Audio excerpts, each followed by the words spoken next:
Audio 2 પુસ્તકનું નામ બ્રહ્મવર્ચસની પંચાગ્નિ વિદ્યા. લેખક પંડિત શ્રીરામ શર્મા આચાર્ય. ઉપયુક્ત સ્થળ તથા વાતાવરણનું મહત્વ. સાધનાના સંદર્ભમાં વાતાવરણની વિશેષતાનું પોતાનું આગવું મહત્વ છે. વાતાવરણના પ્રબળ પ્રભાવનો પરિચય કરાવતા કેટલાય વિધેયાત્મક અને નિષેધાત્મક કથા પ્રસંગ ઇતિહાસમાં જોવા મળે છે. મહાભારતમાં શ્રવણકુમારનો એક પ્રસંગ આવે છે જે વાતાવરણના પ્રભાવને સ્પષ્ટ કરે છે. પોતાના અંધ માતા પિતાને તીર્થયાત્રા કરાવવા કાવડમાં બેસાડીને પોતાના ખભે કાવડ ઉપાડીને શ્રવણકુમાર જતો હતો. એકવાર તેણે એક વિશેષ ક્ષેત્રમાં પ્રવેશ કર્યો ત્યારે એકાએક તેના મનમાં પ્રતિકૂળ ભાવનાઓ પેદા થઈ. તેણે કાવડ જમીન ઉપર મૂકીને કહ્યું, આપ બંને આંખે આંધળા છો, પણ તમારા પગ તો સારા છે, તેથી તમે તમારા પગે ચાલો, હું તમને રસ્તો બતાવવા દોરીશ. આ એકાએક આવેલા પરિવર્તનને જોઈને બંને વૃદ્ધો સ્તબ્ધ થઈ ગયા. શ્રવણકુમારના પિતા ઋષિ હતા. તેમણે અંતરદ્રષ્ટિથી જોઈ લીધું કે પુત્રના સ્વભાવમાં આવેલું પરિવર્તન વસ્તુતઃ વાતાવરણનું પરિણામ છે.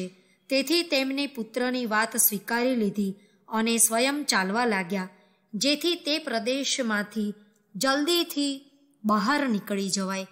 જેવા તેઓ તે પ્રદેશમાંથી બહાર નીકળ્યા કે તરત જ શ્રવણકુમારના મન ઉપરથી વાતાવરણનો કુપ્રભાવ દૂર થયો. તેમનું મન પશ્ચાતાપથી ઉભરાવા લાગ્યું. તે પોતાના અપરાધ બદલ રોવા લાગ્યા. પોતાના આદર્શના માર્ગેથી ભ્રષ્ટ થવા બદલ તેને ભારે દુઃખ થયું. તેમણે વિનયપૂર્વક માતા પિતાને ફરીથી કાવડમાં બેસવા આગ્રહભરી વિનંતી કરી. ત્યારે શ્રવણકુમારના પિતાએ જણાવ્યું, બેટા, ઘણા સમય પહેલાં આ પ્રદેશમાં મય નામનો ક્રૂર રાક્ષસ રહેતો હતો. તેણે પોતાના માતા પિતાને મારી નાખ્યા હતા. તેની દુષ્ટતાનો દુષ્પ્રભાવ આજે પણ આ વાતાવરણમાં રહેલો છે. આ વાતાવરણે જ તારા મનમાં વિદ્રોહની ભાવના પેદા કરી હતી. હવે તે વાતાવરણ દૂર થતાં તેનો કુપ્રભાવ પણ નષ્ટ થયો અને તારી સહજ સ્વાભાવિક બુદ્ધિ પણ પાછી આવી છે. આ કથા પ્રસંગ વાતાવરણના પ્રભાવને સ્પષ્ટ કરે છે. પદાર્થ અને પ્રાણીઓ ઉપર પડતા વાતાવરણના પ્રભાવને નિરીક્ષણ દ્વારા પણ પ્રત્યક્ષ જોઈ શકાય છે. ઠંડા પ્રદેશના રહેવાસી ગોરા અને ગરમ પ્રદેશના નિવાસી કાળા હોય છે. એક જ જડીબુટ્ટી પ્રાદેશિક ભિન્નતાને કારણે ભિન્ન ભિન્ન ગુણોવાળી બને છે. જેમ કે હિમાચલ પ્રદેશમાં ગંગા તટે ઉગતી બ્રાહ્મી અને સપાટ પ્રદેશોમાં નહેરોના કિનારે થતી બ્રાહ્મીના ગુણોમાં ઘણો તફાવત હોય છે. આ નિયમ અન્ય વનસ્પતિઓને પણ લાગુ પડે છે. આટલું જ નહીં, વિશિષ્ટ નક્ષત્રોમાં પર્યાવરણમાં જે સૂક્ષ્મ ઉથલપાથલ થાય છે તેનાથી જડીબુટ્ટીઓની સૂક્ષ્મ શક્તિમાં ગુણાત્મક પરિવર્તન આવે છે. તેથી આયુર્વેદમાં અનેક જડીબુટ્ટીઓ લાવવા માટે તથા તેનો પ્રયોગ કરવા માટે ઋતુ, તિથિ, નક્ષત્ર વગેરેનો સ્પષ્ટ નિર્દેશ કરવામાં આવ્યો છે. કાશ્મીરી સેવ વિશ્વવિખ્યાત છે. મૈસૂરના જંગલોમાં થતા ચંદનના વૃક્ષોની વિશેષ સુગંધ હોય છે. ભૂસાવળના કેળા, નાગપુર પ્રદેશના સંતરા, લખનૌની કેરી પોતપોતાની વિશેષતાના કારણે પ્રખ્યાત છે. તેના જ બીજ કે છોડને બીજા પ્રદેશમાં વાવવામાં આવે તો તે ઉછરીને ફળ તો આપે છે, પણ તેમાં પેલી વિશેષતાઓ હોતી નથી. અન્ન અને શાકભાજીના ગુણ અને સ્વભાવમાં પણ પ્રાદેશિકતાને કારણે ભારે તફાવત જોવા મળે છે. અન્ય સ્થળો કરતાં પંજાબના ઘઉં વધુ સારા હોય છે, કારણ કે ત્યાંની ભૂમિ અને વાતાવરણ તેને અનુકૂળ આવે છે. પશુઓમાં પણ આ પ્રકારનો તફાવત જોવા મળે છે. કચ્છ, હરિયાણા અને નાગોર પ્રદેશની ગાયો અને બળદ વધુ દૂધ આપનારા અને વધુ ખડતલ હોય છે.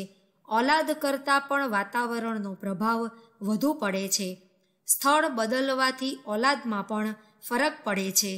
વિદેશોમાંથી લાવેલા પશુ આપણા દેશમાં રહેવાથી તેમની મૂળ વિશેષતાઓ ગુમાવતા જાય છે.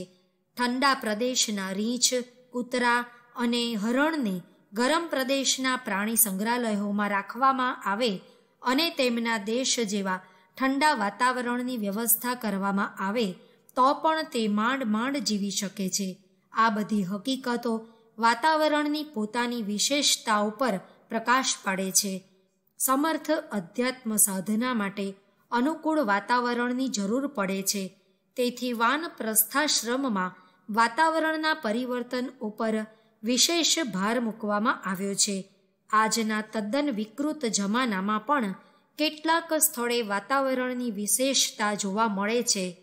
યાત્રાળુઓ અને પર્યટકોની ભીડ અને અનેક અનિચ્છનીય તત્વોની ઘૂસણખોરી થવા છતાં આજે પણ તીર્થ સ્થાનોમાં દેશના અન્ય ક્ષેત્રોની અપેક્ષાએ પ્રામાણિકતા, સદાશયતા, સદ્ભાવના અને સજ્જનતાની પ્રવૃત્તિઓ વિશેષ પ્રમાણમાં જોવા મળે છે.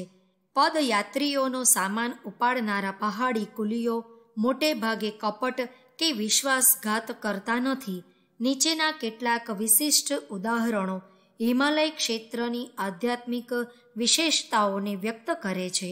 પિતા સમાન હિમાલયની પુણ્ય છાયા અનાદિકાળથી આધ્યાત્મિક સાધકોનું પ્રિય ક્ષેત્ર રહી છે. વિશિષ્ટ સાધનાઓ માટે પ્રાયઃ બધા સાધક મહાપુરુષો કેટલાક સમય માટે હિમાલયની મહિમામયી વરદ છાયામાં આવ્યા છે અને કૃતકૃત્ય થઈને ગયા છે. રામ, કૃષ્ણ, પરશુરામ વગેરે અવતારી પુરુષોનું સાધના સ્થળ આ ભૂમિ ઉપર છે. ઋષિઓનું તો સનાતન નિવાસ સ્થાન છે.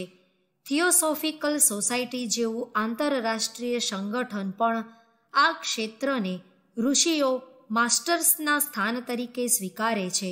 ગંગા માતાની ગોદ પણ સાધકો માટે આકર્ષણ અને શ્રદ્ધાનું કેન્દ્ર રહી છે. પૌરાણિક માન્યતા પ્રમાણે રાજા ભગીરથે પ્રચંડ તપ કરીને ગંગાને સ્વર્ગમાંથી પૃથ્વી ઉપર ઉતારી ત્યાં સુધી તેનો લાભ માત્ર દેવો જ લેતા હતા. પુરાણો પ્રમાણે ગંગા વિષ્ણુના ચરણોમાંથી નીકળી છે. સ્વર્ગમાંથી પૃથ્વી ઉપર ઉતરતી વખતે તેના પ્રચંડ વેગને કોણ ધારણ કરે તે વિકટ પ્રશ્ન હતો. ભગવાન શંકરે પોતાની જટા ઉપર ગંગાને ઝીલી લઈને તેનું અવતરણ સંભવિત બનાવ્યું. આમ વિષ્ણુના ચરણ અને શિવની જટા સાથે જોડાયેલી હોવાથી ધાર્મિક દ્રષ્ટિએ ગંગાનું ખૂબ મહત્વ છે. ગંગાજળ વિષ્ણુનું ચરણામૃત કહેવાય છે. ગંગાને હિમાલયનો અમૃત રસ કહી શકાય. રાસાયણિક વિશેષતા ધરાવતા આ પ્રદેશનું સાર તત્વ ગંગાના પાણીમાં ભળે છે.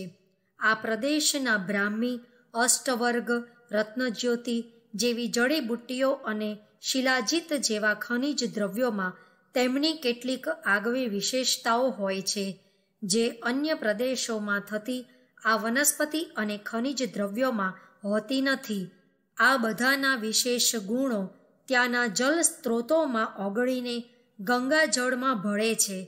લગભગ 500 માઇલ સુધી હિમાલયમાં પરિભ્રમણ કર્યા બાદ ગંગા મેદાનની જમીન ઉપર આવે છે. તે દરમિયાન હિમાલય ક્ષેત્રની લગભગ 20 નદીઓ દૂર દૂરથી આવીને ગંગામાં સમાઈ જાય છે. આ પ્રક્રિયા દરમિયાન હિમાલયના મહત્વપૂર્ણ ક્ષેત્રોમાંથી રાસાયણિક તત્વો ગંગા પ્રવાહમાં ભળી જાય છે અને માટે જ આરોગ્યની દ્રષ્ટિએ ગંગાજળ બહુમૂલ્ય ઔષધિ બની જાય છે. પરંતુ ગંગાજળની વિશેષતા શારીરિક આરોગ્ય કરતાં આધ્યાત્મિક સ્વાસ્થ્ય સંવર્ધન માટે વધારે છે. માનવી સત્તા જ નહીં પરંતુ પદાર્થ સત્તાના પણ 3 સ્તર છે: સ્થૂલ, સૂક્ષ્મ અને કારણ. પ્રત્યક્ષ દર્શનને સ્થૂલ કહે છે. અદૃશ્ય પરોક્ષ પ્રભાવને સૂક્ષ્મ સ્તર કહે છે. સ્થૂલ અને સૂક્ષ્મના ગાઢ અંતરાત્માને કારણ સ્તર કહે છે. જેમ મનુષ્યમાં પ્રત્યક્ષ શરીરને સ્થૂલ, મનઃ ચેતનાને સૂક્ષ્મ અને અંતરાત્માને કારણ શરીર કહે છે, તે જ પ્રમાણે પદાર્થોમાં પણ આ જ 3 સ્તર હોય છે. જેમ તુલસીમાં રાસાયણિક ઔષધિ રૂપ એ તેનું સૂક્ષ્મ સ્વરૂપ છે, તેનો સૂક્ષ્મ પ્રભાવ શાંતિદાયક હોય છે, જ્યારે તુલસીનું કારણ સ્તર માનવીના અંતઃકરણમાં ભક્તિ ભાવના, શ્રદ્ધા પવિત્રતા પેદા કરે છે, તેથી તેને દેવ માનવામાં આવે છે. આ જ પ્રમાણે વડ, પીપળો, આંબો વગેરે વૃક્ષોમાં પણ આવી વિશેષતાઓ હોય છે. માટે સૂક્ષ્મ દ્રષ્ટિવાળાઓએ તેમને વૃક્ષોના દેવ કહ્યા છે. પશુઓમાં ગાયને માતાની માન્યતા પણ સૂક્ષ્મ અને કારણ સ્તરના પ્રભાવોના લીધે જ આપી છે, નહીંતર દૂધ તો બીજા પ્રાણીઓ પણ આપે છે. ગંગાજળની વિશેષતામાં કારણ સ્તરની દિવ્યતા જ મુખ્ય છે. ગંગામાં સ્નાન કરવાથી અંતઃકરણમાં પવિત્રતાનો સંચાર થાય છે. આ જ તેની મહત્વપૂર્ણ વિશેષતા છે. આ હેતુથી જ અસંખ્ય ભાવનાશીલ સ્ત્રી પુરુષો તેમાં સ્નાન કરવા દોડી જાય છે અને સ્નાન કરીને પોતાની ધર્મ ભાવના તૃપ્ત કરે છે. જોકે આજકાલ તો ગટરોના ગંદા પાણી અને શહેરના કોલાહલોના પ્રદૂષણથી ગંગાનો કારણસ્તરીય પ્રભાવ ઓછો થયો છે. છતાં તેની પવિત્રતા જ્યાં છે તેવા કિનારા ઉપર બેસવાથી મનને આંતરિક શાંતિનો પ્રત્યક્ષ અનુભવ થાય છે. ગંગા ભારત ભૂમિની સર્વશ્રેષ્ઠ નદી છે. કરોડો ભારતીય લોકો તેના ધાર્મિક અને આધ્યાત્મિક મહત્વ ઉપર વિશ્વાસ કરે છે. તેના સાનિધ્યમાં શાંતિનો અનુભવ કરે છે અને પ્રેરણા મેળવે છે. ફક્ત હિન્દુઓ જ નહીં, અન્ય ધર્મવાળા પણ તેની વિશેષતાઓને સમજે અને સ્વીકારે છે. ઇબ્ન બતુતા નામના પ્રસિદ્ધ પ્રવાસી અને લેખકની યાત્રાના સંસ્મરણોનું ગિલ્સ નામના લેખકે અંગ્રેજીમાં ભાષાંતર કર્યું છે. તેમાં લખ્યું છે કે તત્કાલીન શાસક મોહમ્મદ તગલખ ગંગાજળ પીતો હતો અને એમના માટે છેક દૌલતાબાદ ગંગાજલ પહોંચાડવામાં આવતું. તે પહોંચતા 40 દિવસ લાગતા હતા. અબુલ ફઝલ કૃત આઈને અકબરીમાં લખ્યું છે કે અકબરને ગંગાજલ ખૂબ જ પસંદ હતું. તેને હંમેશા ગંગાજલ મળે તે માટે 20 વ્યક્તિઓનું એક દળ બનાવ્યું હતું. જ્યારે તેઓ પંજાબમાં રહેતા હતા ત્યારે હરિદ્વારથી ગંગાજળ મંગાવતા અને આગ્રા કે ફતેહપુર સિકરી રહેતા હતા ત્યારે સૌરથી ગંગાજળ મંગાવતા હતા. 15મી શતાબ્દીના ફ્રેન્ચ યાત્રી વર્નિયરે ઔરંગઝેબ અને દારાશી કોહ બંનેને ગંગાજળ પ્રિય હતું તેવો ઉલ્લેખ કર્યો છે. ઔરંગઝેબના ઘણા દરબારીઓ પણ ગંગાજળનું સેવન કરતા હતા. બ્રિટિશ કપ્તાન એડવર્ડ મૂરે પોતાના સંસ્મરણોમાં ઘણા મુસ્લિમ રાજાઓ ગંગાજળ પીતા હતા તેવો ઉલ્લેખ કર્યો છે. અંગ્રેજ વૈજ્ઞાનિક હૈકિન્સે બ્રિટિશ શાસન દરમિયાન ગંગાજળ ઉપર શોધ કરી હતી. તેણે જોયું હતું કે કાશીના ગંદા નાળાઓમાં ભરેલા પાણીમાં અસંખ્ય કીટાણુઓ રહેતા હતા, જે ગંગાજળમાં ભળી જવાથી તે બધા જ કીટાણુઓ નાશ પામ્યા. મળદા સડવાથી પેદા થતો ઝેરી પ્રભાવ પણ ગંગાના પાણીમાં નાશ પામ્યો. રસાયણ વૈજ્ઞાનિક પ્રોફેસર એન ગોડવોલે એ ગંગાજળને રાસાયણિક દ્રષ્ટિએ તપાસીને જાહેર કર્યું કે પ્રયાગરાજ સુધીના ગંગાના પાણીમાં પ્રોટેક્ટિવ કાર્લાઇડ છે, જે કીટાણુઓનો નાશ કરે છે. ત્યાંથી આગળના પાણીમાં તેનો પ્રભાવ ઓછો થતો જાય છે, કારણ કે આગળ જતાં તેમાં અનેક ગંદા નાળા અને બીજી પણ ઘણી મોટી મોટી નદીઓ મળે છે. ફ્રેન્ચ વૈજ્ઞાનિક ડિહેરેલ, જર્મન વૈજ્ઞાનિક જે આલિવર વગેરેએ શોધખોળ કરીને જાહેર કર્યું છે કે ગંગાનું પાણી કીટાણુનાશક અને વિશેષ સ્ફૂર્તિદાયક છે. બ્રહ્મવર્ચસની સાધના દરમિયાન ગંગા સ્નાન અને ગંગાજળનું પાન કરવાથી શારીરિક આરોગ્ય, માનસિક સ્ફૂર્તિ અને ભાવનાત્મક શાંતિની પ્રાપ્તિ થાય છે. માં ગંગાનો ખોળો ભાવનાશીલ માણસોને ભાવભરી આનંદાનુભૂતિ કરાવે છે. સૂક્ષ્મ દ્રષ્ટિવાળા અનુસાર ગંગા પ્રવાહમાન દેવ સત્તા છે. હરિદ્વાર સુધીના ગંગાના કિનારા ઉપર આ હિમાલય ક્ષેત્રમાં હજારો વર્ષો સુધી તપની અક્ષુણ્ણ પરંપરા જાળવી રાખનારા યોગીઓ, ઋષિઓ અને મહાત્માઓની પ્રજ્ઞાના સંસ્કાર પ્રભાવને સાધક સ્પષ્ટ રીતે અનુભવે છે. ભગવાન રામ, કૃષ્ણ, લક્ષ્મણ, ભરત અને શત્રુઘ્ન તેમના અંતિમ દિવસોમાં તપ કરવા આ ભૂમિ ઉપર આવ્યા હતા. સપ્ત ઋષિઓએ હિમાલયની છાયા અને ગંગાની ગોદમાં પોતાની તપોભૂમિ બનાવી હતી. બ્રહ્મવર્ચસ સાધના માટે ગંગા મૈયાનો ખોળો, હિમાલય પિતાની છત્રછાયા અને સપ્તર્ષિઓની સુસંસ્કાર સંપન્ન તપોભૂમિ એ એવી વિશેષતાઓ છે જે અન્યત્ર દુર્લભ છે. તેની સાથે યુગ નિર્માણ અભિયાનના સૂત્ર સંચાલકનું દિવ્ય સંરક્ષણ એક અનુપમ વિશેષતા બને છે. આ દિવ્ય વાતાવરણ અને સંસ્કારયુક્ત ભૂમિમાં સાધકને દિવ્ય સંરક્ષણ, માર્ગદર્શન, પ્રકાશ અને અનુદાનની ઉત્તમ વ્યવસ્થા સરળતાથી પ્રાપ્ત થાય છે. આ તે બ્રહ્મવર્ચસની ઉચ્ચ સ્તરની ગાયત્રી સાધનામાં સાધકને શ્રેષ્ઠતમ સહાય આપે છે. બ્રહ્મવર્ચસ સાધનામાં બ્રહ્મવિદ્યા અને બ્રહ્મ તેજ બંનેની ઉપાસના સાધના સંમિલિત છે. ચેતન બ્રહ્મ તેજ સવિતા અને તેમની શક્તિ બ્રહ્મશક્તિ સાવિત્રી બંનેની ઉપાસના સાધકને શક્તિ સંપન્ન, તેજસ્વી, જ્ઞાનવાન, સદબુદ્ધિ સંપન્ન, ઋતંભરા પ્રજ્ઞાથી યુક્ત, વિવેકશીલ, દીર્ઘદ્રષ્ટા અને મહાન બનાવે છે. આ સાધના પ્રક્રિયામાં ધોલાઈ અને રંગાઈના ક્રમિક પગથિયા સામેલ થયા છે. આત્મિક પ્રગતિના માર્ગમાં વિઘ્નો નાખતા સંચિત કુસંસ્કારોનું પ્રાયશ્ચિત દ્વારા પરિશોધન અને સાધકના કશાય કલ્મશોની ધોલાઈ આ સાધનાનું સ્વાભાવિક અને અનિવાર્ય અંગ છે. આહાર વિહાર સંબંધી સંયમ અને તપ તિતિક્ષા દ્વારા સાધકના વ્યક્તિત્વને દિવ્ય શક્તિના અવતરણના દબાણને સહન કરવા શક્તિમાન બનાવે છે. તેથી સાધકના વિષયક બધી જ મર્યાદાઓ, નીતિ નિયમોનું સાધક નિષ્ઠાપૂર્વક યથાર્થ પાલન કરે તે જરૂરી છે. તેના સિવાય સાધકમાં સિદ્ધિઓ પ્રાપ્ત કરવાની પાત્રતા જ ઉત્પન્ન ન થાય.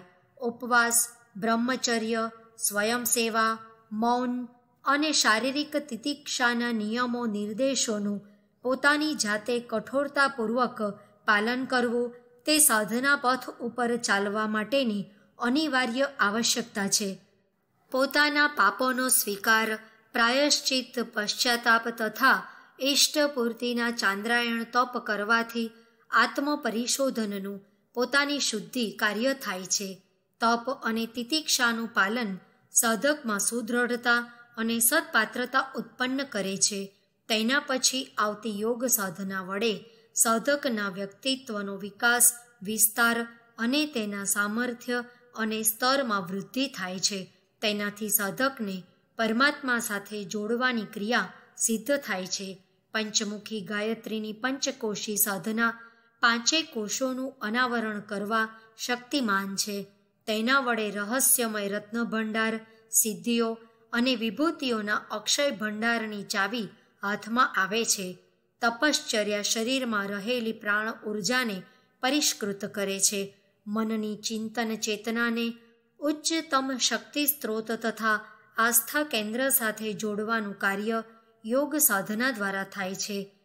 ગાયત્રી જપ, ધ્યાન, સોહમ સાધના, ત્રાટક, ખેચરી મુદ્રા તેમજ શક્તિ સંચલનની યોગ સાધનાઓ સાધકને દૈવી સિદ્ધિઓ અને દિવ્ય અનુભૂતિઓનું સામર્થ્ય આપે છે.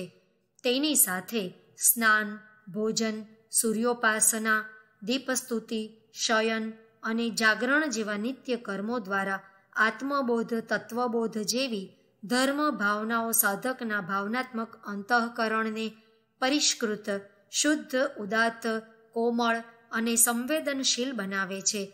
યજ્ઞ કાર્ય આ બધા વ્યક્તિગત અને સામૂહિક પુરુષાર્થોના સમન્વયને પ્રગટ કરે છે.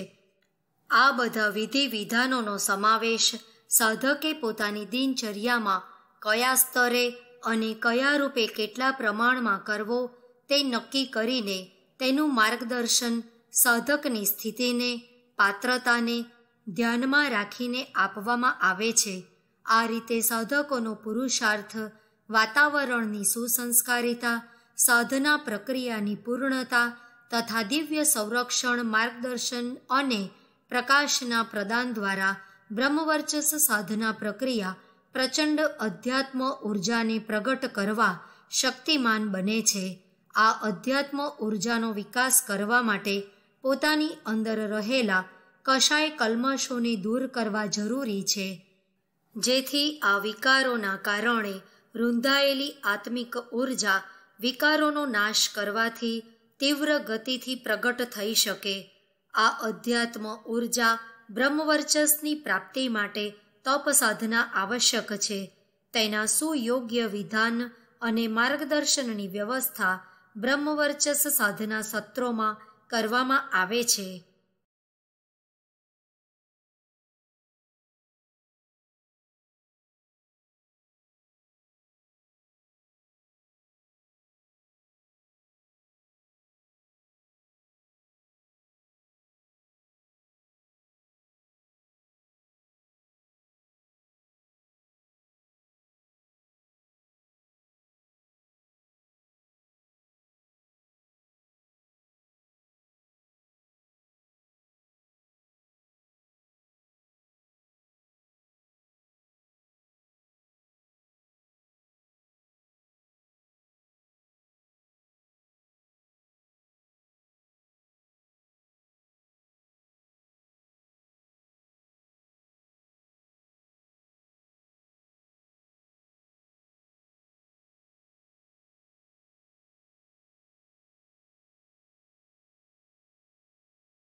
ઓડિયો 2 પુસ્તકનું નામ બ્રહ્મવર્ચસની પંચાગ્નિ વિદ્યા. લેખક પંડિત શ્રીરામ શર્મા આચાર્ય. ઉપયુક્ત સ્થળ તથા વાતાવરણનું મહત્વ. સાધનાના સંદર્ભમાં વાતાવરણની વિશેષતાનું પોતાનું આગવું મહત્વ છે. વાતાવરણના પ્રબળ પ્રભાવનો પરિચય કરાવતા કેટલાય વિધેયાત્મક અને નિષેધાત્મક કથા પ્રસંગ ઇતિહાસમાં જોવા મળે છે. મહાભારતમાં શ્રવણકુમારનો એક પ્રસંગ આવે છે જે વાતાવરણના પ્રભાવને સ્પષ્ટ કરે છે. પોતાના અંધ માતા પિતાને તીર્થયાત્રા કરાવવા કાવડમાં બેસાડીને પોતાના ખભે કાવડ ઉપાડીને શ્રવણકુમાર જતો હતો. એકવાર તેણે એક વિશેષ ક્ષેત્રમાં પ્રવેશ કર્યો ત્યારે એકાએક તેના મનમાં પ્રતિકૂળ ભાવનાઓ પેદા થઈ. તેણે કાવડ જમીન ઉપર મૂકીને કહ્યું, આપ બંને આંખે આંધળા છો, પણ તમારા પગ તો સારા છે, તેથી તમે તમારા પગે ચાલો, હું તમને રસ્તો બતાવવા દોરીશ. આ એકાએક આવેલા પરિવર્તનને જોઈને બંને વૃદ્ધો સ્તબ્ધ થઈ ગયા. શ્રવણકુમારના પિતા ઋષિ હતા. તેમણે અંતરદ્રષ્ટિથી જોઈ લીધું કે પુત્રના સ્વભાવમાં આવેલું પરિવર્તન વસ્તુતઃ વાતાવરણનું પરિણામ છે. તેથી તેમને પુત્રની વાત સ્વીકારી લીધી અને સ્વયં ચાલવા લાગ્યા, જેથી તે પ્રદેશમાંથી જલ્દીથી બહાર નીકળી જવાય. જેવા તેઓ તે પ્રદેશમાંથી બહાર નીકળ્યા કે તરત જ શ્રવણકુમારના મન ઉપરથી વાતાવરણનો કુપ્રભાવ દૂર થયો. તેમનું મન પશ્ચાતાપથી ઉભરાવા લાગ્યું. તે પોતાના અપરાધ બદલ રોવા લાગ્યા. પોતાના આદર્શના માર્ગેથી ભ્રષ્ટ થવા બદલ તેને ભારે દુઃખ થયું. તેમણે વિનયપૂર્વક માતા પિતાને ફરીથી કાવડમાં બેસવા આગ્રહભરી વિનંતી કરી. ત્યારે શ્રવણકુમારના પિતાએ જણાવ્યું, બેટા, ઘણા સમય પહેલાં આ પ્રદેશમાં મય નામનો ક્રૂર રાક્ષસ રહેતો હતો. તેણે પોતાના માતા પિતાને મારી નાખ્યા હતા. તેની દુષ્ટતાનો દુષ્પ્રભાવ આજે પણ આ વાતાવરણમાં રહેલો છે. આ વાતાવરણે જ તારા મનમાં વિદ્રોહની ભાવના પેદા કરી હતી. હવે તે વાતાવરણ દૂર થતાં તેનો કુપ્રભાવ પણ નષ્ટ થયો અને તારી સહજ સ્વાભાવિક બુદ્ધિ પણ પાછી આવી છે. આ કથા પ્રસંગ વાતાવરણના પ્રભાવને સ્પષ્ટ કરે છે. પદાર્થ અને પ્રાણીઓ ઉપર પડતા વાતાવરણના પ્રભાવને નિરીક્ષણ દ્વારા પણ પ્રત્યક્ષ જોઈ શકાય છે. ઠંડા પ્રદેશના રહેવાસી ગોરા અને ગરમ પ્રદેશના નિવાસી કાળા હોય છે. એક જ જડીબુટ્ટી પ્રાદેશિક ભિન્નતાને કારણે ભિન્ન ભિન્ન ગુણોવાળી બને છે. જેમ કે હિમાચલ પ્રદેશમાં ગંગા તટે ઉગતી બ્રાહ્મી અને સપાટ પ્રદેશોમાં નહેરોના કિનારે થતી બ્રાહ્મીના ગુણોમાં ઘણો તફાવત હોય છે. આ નિયમ અન્ય વનસ્પતિઓને પણ લાગુ પડે છે. આટલું જ નહીં, વિશિષ્ટ નક્ષત્રોમાં પર્યાવરણમાં જે સૂક્ષ્મ ઉથલપાથલ થાય છે તેનાથી જડીબુટ્ટીઓની સૂક્ષ્મ શક્તિમાં ગુણાત્મક પરિવર્તન આવે છે. તેથી આયુર્વેદમાં અનેક જડીબુટ્ટીઓ લાવવા માટે તથા તેનો પ્રયોગ કરવા માટે ઋતુ, તિથિ, નક્ષત્ર વગેરેનો સ્પષ્ટ નિર્દેશ કરવામાં આવ્યો છે. કાશ્મીરી સેવ વિશ્વવિખ્યાત છે. મૈસૂરના જંગલોમાં થતા ચંદનના વૃક્ષોની વિશેષ સુગંધ હોય છે. ભૂસાવળના કેળા, નાગપુર પ્રદેશના સંતરા, લખનૌની કેરી પોતપોતાની વિશેષતાના કારણે પ્રખ્યાત છે. તેના જ બીજ કે છોડને બીજા પ્રદેશમાં વાવવામાં આવે તો તે ઉછરીને ફળ તો આપે છે, પણ તેમાં પેલી વિશેષતાઓ હોતી નથી. અન્ન અને શાકભાજીના ગુણ અને સ્વભાવમાં પણ પ્રાદેશિકતાને કારણે ભારે તફાવત જોવા મળે છે. અન્ય સ્થળો કરતાં પંજાબના ઘઉં વધુ સારા હોય છે, કારણ કે ત્યાંની ભૂમિ અને વાતાવરણ તેને અનુકૂળ આવે છે. પશુઓમાં પણ આ પ્રકારનો તફાવત જોવા મળે છે. કચ્છ, હરિયાણા અને નાગોર પ્રદેશની ગાયો અને બળદ વધુ દૂધ આપનારા અને વધુ ખડતલ હોય છે. ઓલાદ કરતાં પણ વાતાવરણનો પ્રભાવ વધુ પડે છે. સ્થળ બદલવાથી ઓલાદમાં પણ ફરક પડે છે. વિદેશોમાંથી લાવેલા પશુ આપણા દેશમાં રહેવાથી તેમની મૂળ વિશેષતાઓ ગુમાવતા જાય છે. ઠંડા પ્રદેશના રીંછ, કૂતરા અને હરણને ગરમ પ્રદેશના પ્રાણી સંગ્રહાલયોમાં રાખવામાં આવે અને તેમના દેશ જેવા ઠંડા વાતાવરણની વ્યવસ્થા કરવામાં આવે તો પણ તે માંડ જીવી શકે છે. આ બધી હકીકતો વાતાવરણની પોતાની વિશેષતાઓ પર પ્રકાશ પાડે છે. સમર્થ અધ્યાત્મ સાધના માટે અનુકૂળ વાતાવરણની જરૂર પડે છે. તેથી વાનપ્રસ્થાશ્રમમાં વાતાવરણના પરિવર્તન ઉપર વિશેષ ભાર મૂકવામાં આવ્યો છે. આજના તદ્દન વિકૃત જમાનામાં પણ કેટલાક સ્થળે વાતાવરણની વિશેષતા જોવા મળે છે. યાત્રાળુઓ અને પર્યટકોની ભીડ અને અનેક અનિચ્છનીય તત્વોની ઘૂસણખોરી થવા છતાં આજે પણ તીર્થ સ્થાનોમાં દેશના અન્ય ક્ષેત્રોની અપેક્ષાએ પ્રામાણિકતા, સદાશયતા, સદ્ભાવના અને સજ્જનતાની પ્રવૃત્તિઓ વિશેષ પ્રમાણમાં જોવા મળે છે. પદયાત્રીઓનો સામાન ઉપાડનારા પહાડી કુલીઓ મોટે ભાગે કપટ કે વિશ્વાસઘાત કરતા નથી. નીચેના કેટલાક વિશિષ્ટ ઉદાહરણો હિમાલય ક્ષેત્રની આધ્યાત્મિક વિશેષતાઓને વ્યક્ત કરે છે. પિતા સમાન હિમાલયની પુણ્ય છાયા અનાદિકાળથી આધ્યાત્મિક સાધકોનું પ્રિય ક્ષેત્ર રહી છે. વિશિષ્ટ સાધનાઓ માટે પ્રાયઃ બધા સાધક મહાપુરુષો કેટલાક સમય માટે હિમાલયની મહિમામયી વરદ છાયામાં આવ્યા છે અને કૃતકૃત્ય થઈને ગયા છે. રામ, કૃષ્ણ, પરશુરામ વગેરે અવતારી પુરુષોનું સાધના સ્થળ આ ભૂમિ ઉપર છે. ઋષિઓનું તો સનાતન નિવાસ સ્થાન છે. થિયોસોફિકલ સોસાયટી જેવું આંતરરાષ્ટ્રીય સંગઠન પણ આ ક્ષેત્રને ઋષિઓ માસ્ટર્સના સ્થાન તરીકે સ્વીકારે છે. ગંગા માતાની ગોદ પણ સાધકો માટે આકર્ષણ અને શ્રદ્ધાનું કેન્દ્ર રહી છે. પૌરાણિક માન્યતા પ્રમાણે રાજા ભગીરથે પ્રચંડ તપ કરીને ગંગાને સ્વર્ગમાંથી પૃથ્વી ઉપર ઉતારી ત્યાં સુધી તેનો લાભ માત્ર દેવો જ લેતા હતા. પુરાણો પ્રમાણે ગંગા વિષ્ણુના ચરણોમાંથી નીકળી છે. સ્વર્ગમાંથી પૃથ્વી ઉપર ઉતરતી વખતે તેના પ્રચંડ વેગને કોણ ધારણ કરે તે વિકટ પ્રશ્ન હતો. ભગવાન શંકરે પોતાની જટા ઉપર ગંગાને ઝીલી લઈને તેનું અવતરણ સંભવિત બનાવ્યું. આમ વિષ્ણુના ચરણ અને શિવની જટા સાથે જોડાયેલી હોવાથી ધાર્મિક દ્રષ્ટિએ ગંગાનું ખૂબ મહત્વ છે. ગંગાજળ વિષ્ણુનું ચરણામૃત કહેવાય છે.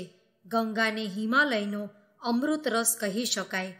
રાસાયણિક વિશેષતા ધરાવતા આ પ્રદેશનું સાર તત્વ ગંગાના પાણીમાં ભળે છે. આ પ્રદેશના બ્રાહ્મી, અષ્ટવર્ગ, રત્નજ્યોતિ જેવી જડીબુટ્ટીઓ અને શિલાજીત જેવા ખનિજ દ્રવ્યોમાં તેમની કેટલીક આગવી વિશેષતાઓ હોય છે જે અન્ય પ્રદેશોમાં થતી આ વનસ્પતિ અને ખનિજ દ્રવ્યોમાં હોતી નથી. આ બધાના વિશેષ ગુણો ત્યાંના જલ સ્ત્રોતોમાં ઓગળીને ગંગા જળમાં ભળે છે.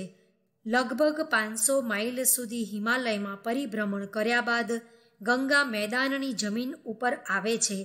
તે દરમિયાન હિમાલય ક્ષેત્રની લગભગ 20 નદીઓ દૂર દૂરથી આવીને ગંગામાં સમાઈ જાય છે. આ પ્રક્રિયા દરમિયાન હિમાલયના મહત્વપૂર્ણ ક્ષેત્રોમાંથી રાસાયણિક તત્વો ગંગા પ્રવાહમાં ભળી જાય છે અને માટે જ આરોગ્યની દ્રષ્ટિએ ગંગાજળ બહુમૂલ્ય ઔષધિ બની જાય છે. પરંતુ ગંગાજળની વિશેષતા શારીરિક આરોગ્ય કરતાં આધ્યાત્મિક સ્વાસ્થ્ય સંવર્ધન માટે વધારે છે. માનવી સત્તા જ નહીં પરંતુ પદાર્થ સત્તાના પણ 3 સ્તર છે: સ્થૂલ, સૂક્ષ્મ અને કારણ. પ્રત્યક્ષ દર્શનને સ્થૂલ કહે છે. અદૃશ્ય પરોક્ષ પ્રભાવને સૂક્ષ્મ સ્તર કહે છે. સ્થૂલ અને સૂક્ષ્મના ગાઢ અંતરાત્માને કારણ સ્તર કહે છે.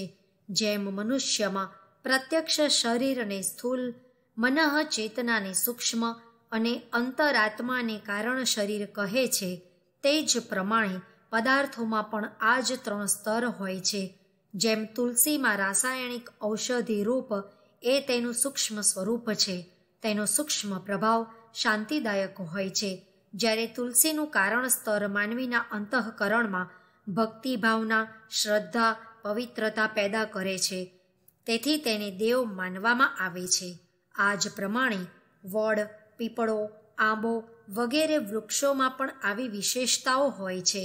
માટે સૂક્ષ્મ દ્રષ્ટિવાળાઓએ તેમને વૃક્ષોના દેવ કહ્યા છે. પશુઓમાં ગાયને માતાની માન્યતા પણ સૂક્ષ્મ અને કારણ સ્તરના પ્રભાવોના લીધે જ આપી છે, નહીંતર દૂધ તો બીજા પ્રાણીઓ પણ આપે છે. ગંગાજળની વિશેષતામાં કારણ સ્તરની દિવ્યતા જ મુખ્ય છે. ગંગામાં સ્નાન કરવાથી અંતઃકરણમાં પવિત્રતાનો સંચાર થાય છે. આ જ તેની મહત્વપૂર્ણ વિશેષતા છે. આ હેતુથી જ અસંખ્ય ભાવનાશીલ સ્ત્રી પુરુષો તેમાં સ્નાન કરવા દોડી જાય છે અને સ્નાન કરીને પોતાની ધર્મ ભાવના તૃપ્ત કરે છે. જોકે આજકાલ તો ગટરોના ગંદા પાણી અને શહેરના કોલાહલોના પ્રદૂષણથી ગંગાનો કારણસ્તરીય પ્રભાવ ઓછો થયો છે. છતાં તેની પવિત્રતા જ્યાં છે તેવા કિનારા ઉપર બેસવાથી મનને આંતરિક શાંતિનો પ્રત્યક્ષ અનુભવ થાય છે. ગંગા ભારત ભૂમિની સર્વશ્રેષ્ઠ નદી છે. કરોડો ભારતીય લોકો તેના ધાર્મિક અને આધ્યાત્મિક મહત્વ ઉપર વિશ્વાસ કરે છે. તેના સાનિધ્યમાં શાંતિનો અનુભવ કરે છે અને પ્રેરણા મેળવે છે. ફક્ત હિન્દુઓ જ નહીં, અન્ય ધર્મવાળા પણ તેની વિશેષતાઓને સમજે અને સ્વીકારે છે.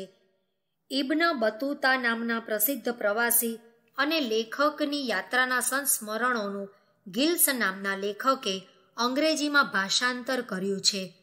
તેમાં લખ્યું છે કે તત્કાલીન શાસક મોહમ્મદ તગલખ ગંગાજળ પીતો હતો અને એમના માટે છેક દૌલતાબાદ ગંગાજળ પહોંચાડવામાં આવતું.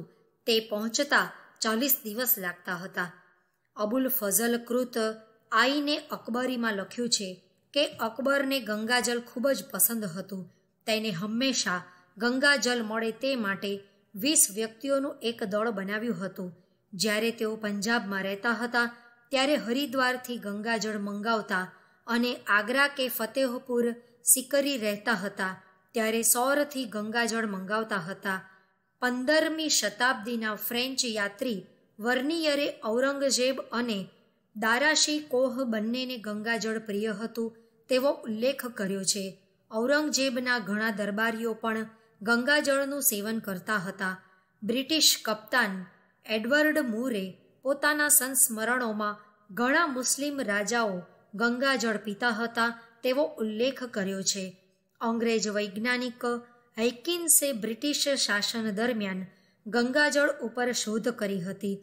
તેણે જોયું હતું કે કાશીના ગંદા નાળાઓમાં ભરેલા પાણીમાં અસંખ્ય કીટાણુઓ રહેતા હતા, જે ગંગાજળમાં ભળી જવાથી તે બધા જ કીટાણુઓ નાશ પામ્યા. મળદા સડવાથી પેદા થતો ઝેરી પ્રભાવ પણ ગંગાના પાણીમાં નાશ પામ્યો.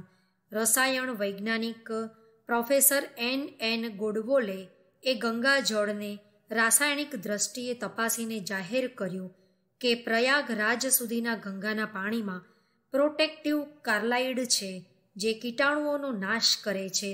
ત્યાંથી આગળના પાણીમાં તેનો પ્રભાવ ઓછો થતો જાય છે, કારણ કે આગળ જતાં તેમાં અનેક ગંદા નાળા અને બીજી પણ ઘણી મોટી મોટી નદીઓ મળે છે. ફ્રેન્ચ વૈજ્ઞાનિક ડિહેરેલ, જર્મન વૈજ્ઞાનિક જે આલિવર વગેરેએ શોધખોળ કરીને જાહેર કર્યું છે કે ગંગાનું પાણી કીટાણુનાશક અને વિશેષ સ્ફૂર્તિદાયક છે. બ્રહ્મવર્ચસની સાધના દરમિયાન ગંગા સ્નાન અને ગંગાજળનું પાન કરવાથી શારીરિક આરોગ્ય, માનસિક સ્ફૂર્તિ અને ભાવનાત્મક શાંતિની પ્રાપ્તિ થાય છે. માં ગંગાનો ખોળો ભાવનાશીલ માણસોને ભાવભરી આનંદાનુભૂતિ કરાવે છે. સૂક્ષ્મ દ્રષ્ટિવાળા અનુસાર ગંગા પ્રવાહમાન દેવ સત્તા છે. હરિદ્વાર સુધીના ગંગાના કિનારા ઉપર આ હિમાલય ક્ષેત્રમાં હજારો વર્ષો સુધી તપની અક્ષુણ્ણ પરંપરા જાળવી રાખનારા યોગીઓ, ઋષિઓ અને મહાત્માઓની પ્રજ્ઞાના સંસ્કાર પ્રભાવને સાધક સ્પષ્ટ રીતે અનુભવે છે. ભગવાન રામ, કૃષ્ણ, લક્ષ્મણ, ભરત અને શત્રુઘ્ન તેમના અંતિમ દિવસોમાં તપ કરવા આ ભૂમિ ઉપર આવ્યા હતા. સપ્ત ઋષિઓએ હિમાલયની છાયા અને ગંગાની ગોદમાં પોતાની તપોભૂમિ બનાવી હતી. બ્રહ્મવર્ચસ સાધના માટે ગંગા મૈયાનો ખોળો, હિમાલય પિતાની છત્રછાયા અને સપ્તર્ષિઓની સુસંસ્કાર સંપન્ન તપોભૂમિ એ એવી વિશેષતાઓ છે જે અન્યત્ર દુર્લભ છે. તેની સાથે યુગ નિર્માણ અભિયાનના સૂત્ર સંચાલકનું દિવ્ય સંરક્ષણ એક અનુપમ વિશેષતા બને છે. આ દિવ્ય વાતાવરણ અને સંસ્કારયુક્ત ભૂમિમાં સાધકને દિવ્ય સંરક્ષણ, માર્ગદર્શન, પ્રકાશ અને અનુદાનની ઉત્તમ વ્યવસ્થા સરળતાથી પ્રાપ્ત થાય છે. આ તે બ્રહ્મવર્ચસની ઉચ્ચ સ્તરની ગાયત્રી સાધનામાં સાધકને શ્રેષ્ઠતમ સહાય આપે છે. બ્રહ્મવર્ચસ સાધનામાં બ્રહ્મવિદ્યા અને બ્રહ્મ તેજ બંનેની ઉપાસના સાધના સંમિલિત છે. ચેતન બ્રહ્મ તેજ સવિતા અને તેમની શક્તિ બ્રહ્મશક્તિ સાવિત્રી બંનેની ઉપાસના સાધકને શક્તિ સંપન્ન, તેજસ્વી, જ્ઞાનવાન, સદબુદ્ધિ સંપન્ન, ઋતંભરા પ્રજ્ઞાથી યુક્ત, વિવેકશીલ, દીર્ઘદ્રષ્ટા અને મહાન બનાવે છે. આ સાધના પ્રક્રિયામાં ધોલાઈ અને રંગાઈના ક્રમિક પગથિયા સામેલ થયા છે. આત્મિક પ્રગતિના માર્ગમાં વિઘ્નો નાખતા સંચિત કુસંસ્કારોનું પ્રાયશ્ચિત દ્વારા પરિશોધન અને સાધકના કશાય કલ્મશોની ધોલાઈ આ સાધનાનું સ્વાભાવિક અને અનિવાર્ય અંગ છે. આહાર વિહાર સંબંધી સંયમ અને તપ તિતિક્ષા દ્વારા સાધકના વ્યક્તિત્વને દિવ્ય શક્તિના અવતરણના દબાણને સહન કરવા શક્તિમાન બનાવે છે. તેથી સાધકના વિષયક બધી જ મર્યાદાઓ, નીતિ નિયમોનું સાધક નિષ્ઠાપૂર્વક યથાર્થ પાલન કરે તે જરૂરી છે. તેના સિવાય સાધકમાં સિદ્ધિઓ પ્રાપ્ત કરવાની પાત્રતા જ ઉત્પન્ન ન થાય. ઉપવાસ, બ્રહ્મચર્ય, સ્વયંસેવા, મૌન અને શારીરિક તિતિક્ષાના નિયમો નિર્દેશોનું પોતાની જાતે કઠોરતાપૂર્વક પાલન કરવું તે સાધના પથ ઉપર ચાલવા માટેની અનિવાર્ય આવશ્યકતા છે. પોતાના પાપોનો સ્વીકાર, પ્રાયશ્ચિત, પશ્ચાતાપ તથા ઇષ્ટપૂર્તિના ચાંદ્રાયણ તપ કરવાથી આત્મપરિશોધનનું પોતાની શુદ્ધિ કાર્ય થાય છે. તપ અને તિતિક્ષાનું પાલન સાધકમાં સુદૃઢતા અને સત્પાત્રતા ઉત્પન્ન કરે છે. તેના પછી આવતી યોગ સાધના વડે સાધકના વ્યક્તિત્વનો વિકાસ, વિસ્તાર અને તેના સામર્થ્ય અને સ્તરમાં વૃદ્ધિ થાય છે. તેનાથી સાધકને પરમાત્મા સાથે જોડવાની ક્રિયા સિદ્ધ થાય છે. પંચમુખી ગાયત્રીની પંચકોશી સાધના પાંચે કોષોનું અનાવરણ કરવા શક્તિમાન છે. તેના વડે રહસ્યમય રત્ન ભંડાર, સિદ્ધિઓ અને વિભૂતિઓના અક્ષય ભંડારની ચાવી હાથમાં આવે છે. તપશ્ચર્યા શરીરમાં રહેલી પ્રાણ ઉર્જાને પરિષ્કૃત કરે છે. મનની ચિંતન ચેતનાને ઉચ્ચતમ શક્તિ સ્ત્રોત તથા આસ્થા કેન્દ્ર સાથે જોડવાનું કાર્ય યોગ સાધના દ્વારા થાય છે. ગાયત્રી જોપ, ધ્યાન, સોહમ સાધના, ત્રાટક, ખેચરી મુદ્રા તેમજ શક્તિ સંચલનની યોગ સાધનાઓ સાધકને દૈવી સિદ્ધિઓ અને દિવ્ય અનુભૂતિઓનું સામર્થ્ય આપે છે. તેની સાથે સ્નાન, ભોજન, સૂર્યોપાસના, દીપસ્તુતિ, શયન અને જાગરણ જેવા નિત્ય કર્મો દ્વારા આત્મબોધ, તત્વબોધ જેવી ધર્મ ભાવનાઓ સાધકના ભાવનાત્મક અંતઃકરણને પરિષ્કૃત, શુદ્ધ, ઉદાત્ત, કોમળ અને સંવેદનશીલ બનાવે છે. યજ્ઞ કાર્ય આ બધા વ્યક્તિગત અને સામૂહિક પુરુષાર્થોના સમન્વયને પ્રગટ કરે છે. આ બધા વિધિ વિધાનોનો સમાવેશ સાધકે પોતાની દિનચર્યામાં કયા સ્તરે અને કયા રૂપે કેટલા પ્રમાણમાં કરવો તે નક્કી કરીને તેનું માર્ગદર્શન સાધકની સ્થિતિને, પાત્રતાને ધ્યાનમાં રાખીને આપવામાં આવે છે. આ રીતે સાધકોનો પુરુષાર્થ, વાતાવરણની સુસંસ્કારિતા, સાધના પ્રક્રિયાની પૂર્ણતા તથા દિવ્ય સંરક્ષણ, માર્ગદર્શન અને પ્રકાશના પ્રદાન દ્વારા બ્રહ્મવર્ચસ સાધના પ્રક્રિયા પ્રચંડ અધ્યાત્મ ઉર્જાને પ્રગટ કરવા શક્તિમાન બને છે. આ અધ્યાત્મ ઉર્જાનો વિકાસ કરવા માટે પોતાની અંદર રહેલા કશાય કલ્મશોને દૂર કરવા જરૂરી છે, જેથી આ વિકારોના કારણે રૂંધાયેલી આત્મિક ઉર્જા વિકારોનો નાશ કરવાથી તીવ્ર ગતિથી પ્રગટ થઈ શકે. આ અધ્યાત્મ ઉર્જા બ્રહ્મવર્ચસની પ્રાપ્તિ માટે તપ સાધના આવશ્યક છે. તેના સુયોગ્ય વિધાન અને માર્ગદર્શનની વ્યવસ્થા બ્રહ્મવર્ચસ સાધના સત્રોમાં કરવામાં આવે છે.